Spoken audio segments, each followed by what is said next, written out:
So in my studio, I have loads of UFOs, loads of little idea seeds that have been popping around. And once in a while, I'm bored and I pull out a basket and see what's in it. So I hit an embroidery basket yesterday. And I have all of these little birds that I had made. And they're all cut, the wool is cut with AccuQuilt, and then the embroidery is just random stuff. Sometimes I use the birds to demonstrate techniques when I was teaching embroidery. But what I've been doing is flipping through and adding, like this one, I just outlined the bird, did some stuff, added an eye, and I added some background. And these were meant to become a stitch book.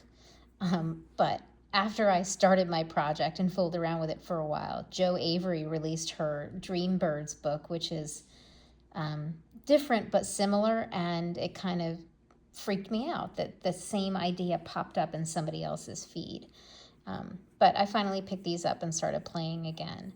And I've been using different techniques that I've picked up as I've adventured along, like just adding some scraps that are laying around to the background to make it more interesting. I was playing with weaving to see what would come of this, and I added some more feathers to his head. Like some of them will probably get more stitches around their face and the wings and stuff. But just playing a little bit. This guy needs a better eye. This guy has a fantastic eye, and I wish I knew where that box of those eyes was.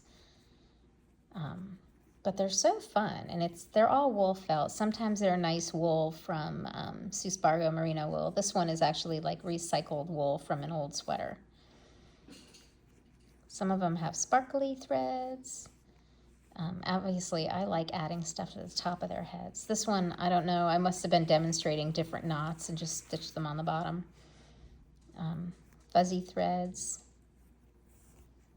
It's just so fun. It's so fun to have something random to pull out of my bag to work on. And then this one, you know, I can tell you why it's like this, because I was trying to demonstrate this, which is, I think, a ladder herringbone.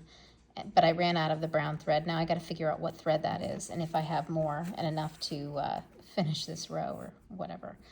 But definitely having UFOs is not a problem for me. I know a lot of people don't like having UFOs, but for me it means I've always got something to play with. There's always something worth pulling out of the basket and working on for a little bit. And there's no pressure to finish it because it was a UFO. If it stays a UFO for a little bit longer, nobody's going to cry. So I hope you get some time today to stitch something and have fun.